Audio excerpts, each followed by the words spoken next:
بسم اللہ الرحمن الرحیم۔ فرحاد علی تیمور، دیوتا، ایک بہت ہی اچھا داستان، ایک ایسے نوجوان کی کہانی جس کی صلاحیتوں نے دنیا بھر کے طاقتور ملکوں اور انسانوں کو دھول چٹا دی۔ اپنے ملک کی بقا کے لیے پوری دنیا سے لڑ گیا، جہاں گیا اپنے نام کا سکہ جمایا۔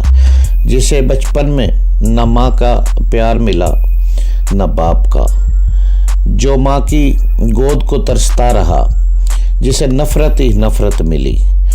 تو جناب اس کی طرف چلنے سے پہلے آپ پلیز چینل کو سبسکرائب کریں، لائک اور شیئر کریں تاکہ ہر آنے والی قسط آپ کو فوری مل سکے۔ دیوتا فرحاد علی تیمور، قسط نمبر 111۔ میں اپنی لگن کو آزماؤں گی اور دیکھوں گی کہ یہ سچ مچ میری زندگی میں آتا ہے یا نہیں۔ اب مجھے کروٹ بدلنا چاہیے۔ نیند میں کروٹ بدلتے ہی اس کی آنکھ کھل گئی، سپنے ٹوٹ گئے اور وہ کھلی آنکھوں سے کمرے میں چاروں طرف تکنے لگی۔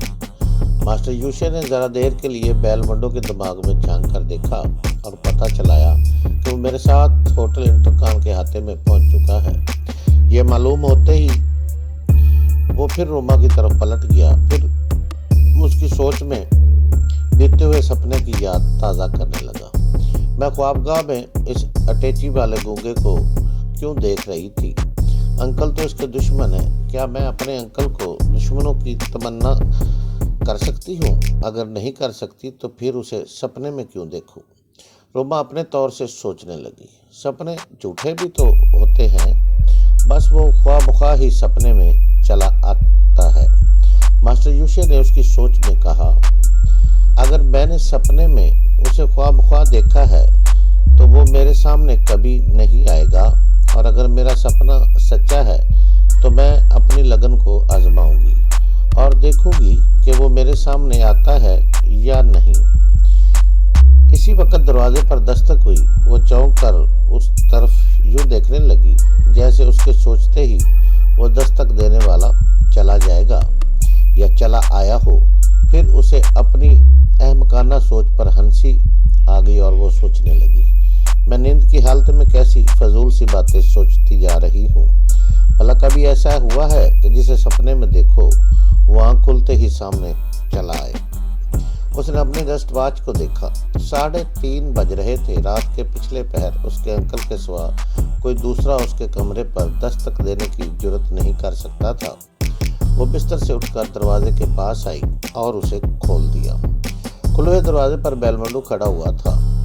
اس کے ایک جانب اس کا باڈی گارڈ تھا، لیکن دوسری جانب دیکھتے ہی وہ حیران رہ گئی۔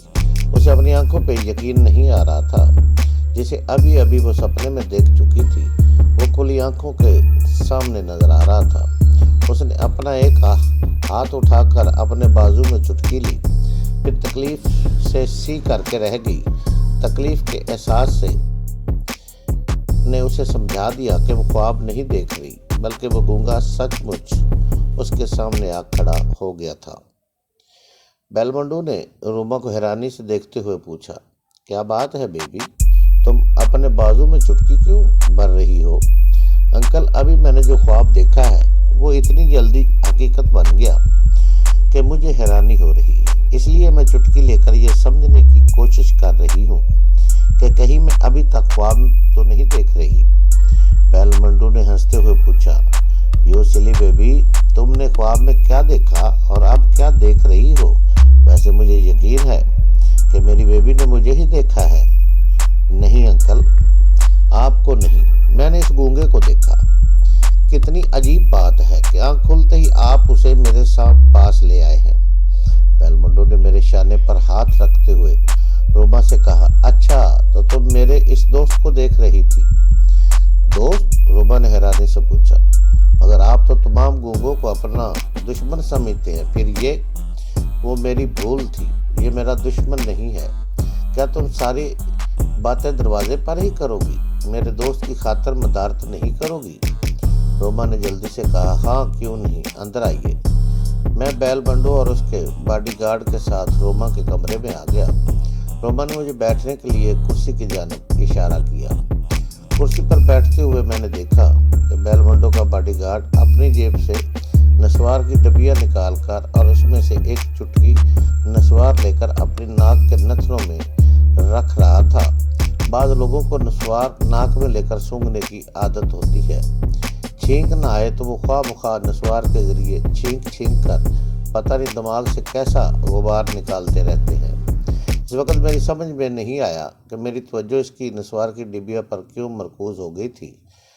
پھر بیل منڈو نے ہی اشاروں سے مجھے متوجہ کیا۔ وہ گونگے اشاروں سے مجھے سمجھا رہا تھا، تم یہاں بیٹھو، میرا باڈی گارڈ کافی کا آرڈر دینے جا رہا ہے، ہم ابھی آتے ہیں۔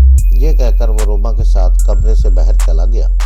باڈی گارڈ روما کے بیڈ کے پاس جا کر فون کے ذریعے کافی کا آرڈر دینے لگا۔ میں خاموش بیٹھا ہوا روما اور بیل منڈو کے درمیان ہونے والی باتیں سننے لگا۔ وہ دونوں اس کمرے سے ذرا دور کوریڈور میں کھڑے ہوئے باتیں کر رہے تھے۔ بیل منڈو سے سمجھا رہا تھا، بیبی اس کمبخت گونگے سے میں نے مثلاً دوستی کی ہے۔ وہ نادیدہ شیطان جو ہمارے دماغوں میں ہلچل مچاتا ہے، اس کا خیال ہے کہ یہی گونگا فرہاد ہے۔ میں بھی یہی سمجھتا ہوں۔ یہ بڑی مشکلوں سے میرے ہاتھ آیا ہے۔ میں سوچتا ہوں کہ اپنی جسمانی قوت کو آزماؤں گا تو پھر یہ اپنی چالاکیوں سے نکل بھاگے گا۔ اس طرح ہماری پریشانیاں بڑھ جائیں گی۔ روما نے اپنے انکل کو تکتے ہوئے حیرانی سے پوچھا، انکل آپ کیسی باتیں کر رہے ہیں کہ آپ کو اپنے آپ پر اعتماد نہیں رہا؟ اگر وہ فرہاد ہے تو کیسے نکل کر بھاگ سکتا ہے؟ وہ میرے کمرے میں ہے، آپ کمرے کو اندر سے بند کر کے اس کا حلیہ بگاڑ سکتے ہیں۔ میں بہت کچھ کر سکتا ہوں، اسے ایک چٹکی میں مسل سکتا ہوں، لیکن بیبی یہ ہوٹل ہے، یہاں ذرا سی بھی ہنگامے کی آواز ہوگی تو فوراً قانون کے محافظ پہنچ جائیں گے۔ میں اس نادیدہ شیطان کے پنجے سے نکلنے کی خاطر قانون کے پنجے میں پھنس جاؤں گا۔ پھر اس نادیدہ شیطان نے وارننگ دی ہے کہ فراد کو اس طرح نقصان نہ پہنچایا جائے کہ وہ کسی کام کا نہ رہے۔ وہ شیطان اسے اپنا اعلیٰ کار بنانے کے لیے ایک طرح سے اس کا محافظ بھی بن رہا ہے۔ واہ، یہ کوئی بات ہوئی؟ روما غصے سے بولی۔ وہ ہمیں ناقابل تلافی نقصان پہنچاتا جا رہا ہے اور آپ اس کی پٹائی بھی نہیں کرتے۔ مجبوری ہے، وہ جیسا کہے گا ویسا کرنا پڑے گا، اس میں ہماری نجات ہے۔ مگر نجات کب ہوگی؟ بس 2-4 روز کی بات ہے۔ وہ شیطان خود ہی فراد سے نمٹنے یہاں آ رہا ہے۔ کیا واقعی؟ وہ کب آ رہا ہے؟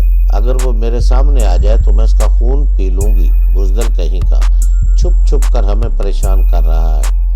بیبی وہ اتنا نادان نہیں ہے کہ یہاں پہنچتے ہی تمہاری نگاہوں کے سامنے آ جائے گا۔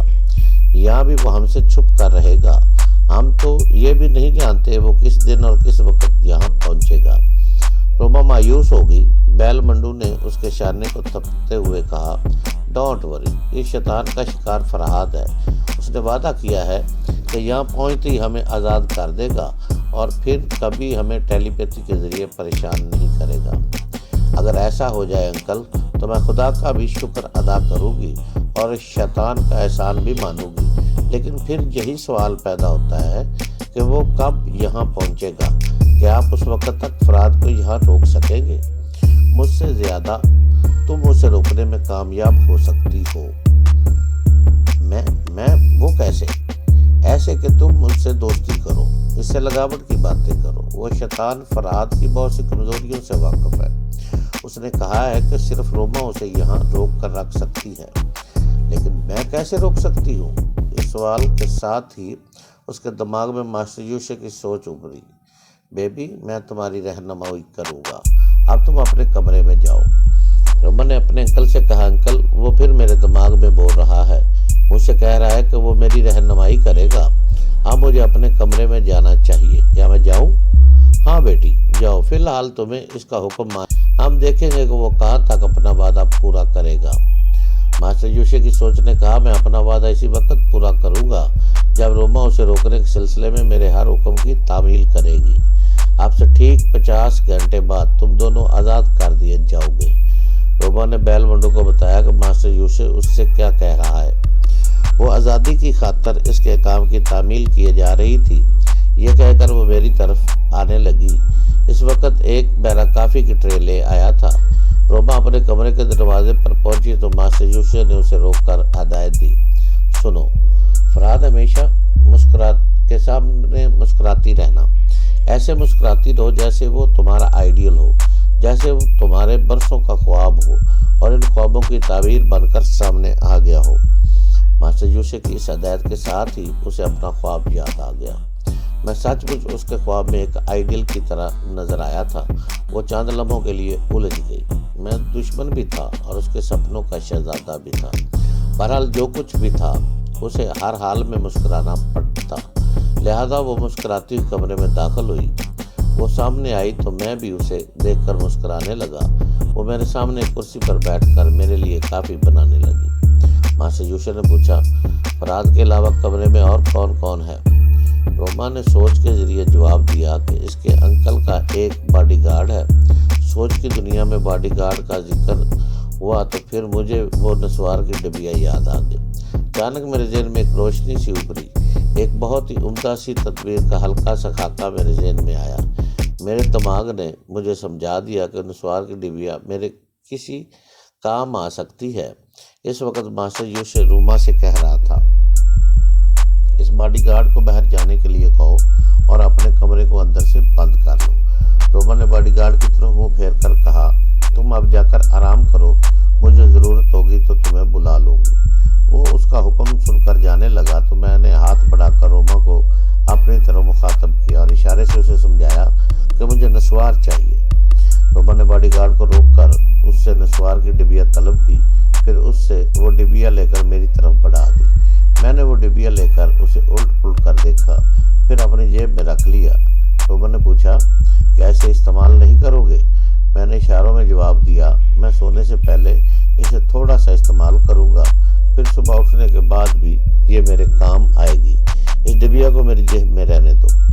میں نے اپنی جیب کو تھپ تھپا کر بتایا کہ ڈبیا وہاں رہے گی۔ روما نے باڈی گارڈ کو جانے کا اشارہ کیا تو وہ چپ چاپ چلا گیا۔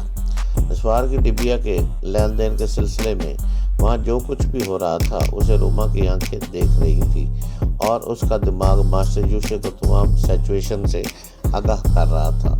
اس نے روما سے کہا، ٹھیک ہے، فراد کی ہر خواہش پوری کرو۔